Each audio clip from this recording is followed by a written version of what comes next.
এই কাইলা মেয়েটা শুধু শুধু তাদের ফেলে গেছে। তুই কি ভাবছিস তুই আমার সত্যি মানাবো? যদিও তুই যদি ল্যাপটপ হয়ে থাকিস তারপরে আমার জামাই তোকে ফিরেও তাকাবে না। তুই আমার ঘরে আসবি, তুই আমার জামাইয়ের সাথে সংসার করবি, এই জন্য আমার জামাইয়ের ফেলে গেছিস। আর তুই কি ভাবছিস তুই পোস্ট করতেছিস, এইটা করতেছিস, তোর এগুলো কিচ্ছু আসে যায় না আমাদের। এই কাইলা মেয়েটা শুধু শুধু আমাদের এই কাইল্লা মেয়েটা শুধু শুধু না আপা, আপনাকে কিছু লাগে না। আপনি কি বিশ্ব সুন্দরী ভিক্টোরিয়া? আপনি নিজের কি মনে করেন অনেক বেশি সুন্দরী? ও মাই গড, আপনি কি জানেন কাইল্লা মেয়েটার মানে যে চেহারা গঠন আছে, যে সৌন্দর্যটা, যে হাইট আছে, তার কাছেও আপনি নাই। হ্যাঁ, কারণ চেহারা নিয়ে এভাবে মন্তব্য করা ঠিক না। আপনি কাইল্লা কাইল্লা বলতেছেন না, যে আপনি আল্লাহ মাফ করুক, আপনি প্রেগনেন্ট সৃষ্টি করতেছো। তো প্রেগনেন্ট অবস্থায় এখন ভালো হয়ে যাও দেখবি আপা, ভালো হয়ে যায় না। না জানি আল্লাহ জানে তোর পেটের বাচ্চা কতটা মানে কালো হয়ে যায়। একটু মানুষকে বললে ওই জিনিসটা নিজের সাথে হয়ে যায়। এটা আমি অনেক দেখেছি। এখনই মাপ চাই যে তো বাচ্চা যদি কালো হয় কিন্তু বাচ্চাকে ফেলে দিবি, ফেলে দিতে পারবি না। বাচ্চা গাজা তার কাছে স্বর্ণ।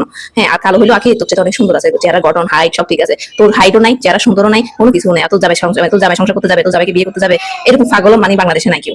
শুধু লাগছে না। আবার বলছেন কি তুই কি ভাবছিস তোকে কি আমি সত্যি মানাবো? আরে বোন, তোর জামাই না রাস্তার পাগলও বিয়ে করবে না, কোনো বুড়ি মহিলাও করবে না, বুঝছ নাই? তোর জামাই এতটাও সুন্দর না, এতটাই মানে গ্ল্যামারাস না, এতটাই কোটিপতি না, বড় লোক না। বড় লোক হইলো মানুষ, মেয়েরা কি হয় সুগার ড্যাডি বিয়ে করে নেয় বা টাকা পয়সা আছে টাকা দিয়ে দেয়। তোর জামাইরে মানে বিয়ে করার মতো ওরকম যোগ্যতা না নাই তোর জামাইয়ের মধ্যে, বুঝছ না? রাস্তা পাগলও করবে না, তুই রাস্তার পাগল হচ্ছে এই জন্য অদম, এই জন্য তুই করছিস, কোনো যোগ্যতা নাই। আর তুই চেহারা সুন্দর বলছ বই, তোর চামড়াটা হয়তো সাদা, তোর চামড়া সাদা, এর বাইরে তোর মধ্যে সৌন্দর্য বলতে কিছু নাই। নাই মুখে মুখে ভাষা সৌন্দর্য নাই, ভিতরেরটা মানুষের ভিতরে একটা সৌন্দর্য আছে, তুই এখানে বলতে পারতিস।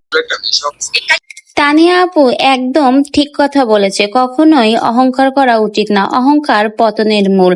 আসলেই তো ভেবলি এখন প্রেগনেন্ট, ও যেভাবে আখির চেহারা নিয়ে কথা বলছে, আল্লাহ না করুক ওর সন্তানটা যদি আখির মতো গায়ের রং পায়, তাহলেও তখন কি করবে? সন্তানকে কি ছুঁড়ে ফেলে দেবে? একটাবার ভেবলি পাঙ্গাস, তোর ওই মোটা মাথায় এটা আসে না যে কখনো কোনো কিছু নিয়ে বড়াই করতে হয় না? অতিরিক্ত অহংকার পতনের মূল। তানিয়া আপু আরেকটা কথা একদম ঠিক বলেছে, ভেবলির সতীন হয়ে আসবে নাকি আখি, মানে রাজার বউ। ভাবা যায় ওইবা রঙের চেহারা, নাম তার পেয়ারা, মানে ওই রাজাকে কোনো মেয়ে লোকের পছন্দ হয়? কি থোবরা, মনে হয় বাঁশঝাড়ের উপর জঙ্গল। মানে কি একটা লম্বা খানিকার চেহারা, ছুড়োতে একদম ভচকনো, একদম ভেবলির মতো। ভেবলি যে ভাবে ও মনে হয় বিশ্ব সুন্দরী। বিশ্বাস করুন, ওর মতো ভচকানো চেহারার মানুষ কিভাবে নিজেকে সুন্দরী দাবি করে? হয়তোবা গায়ের চামড়া একটু সুন্দর ঠিক আছে, কিন্তু দাঁতগুলো ফাঁকা ফাঁকা, গালটা একদম পাঙ্গাস মাছের মতো এক হাত, তারপরে একদম খাটো বেটি।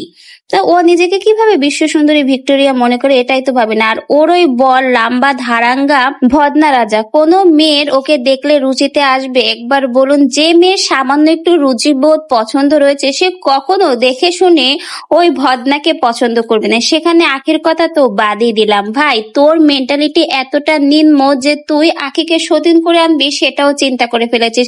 আল্লাহ, এটা তো কারো মাথায় আসে না। মানে তোর সংসারে যাবে আখির সতীন হয়ে, বাবা সারা জীবন বাপের ঘরে বসে খাওয়া ভালো, কিন্তু তোর মতোই চোপাওয়ালার সংসারে কোনো মেয়ে যেন সতীন না হয়ে যায়, তাহলে সে এমনি তোরে চোপা শুনতে শুনতে বদহজম হয়ে মারা যাবে।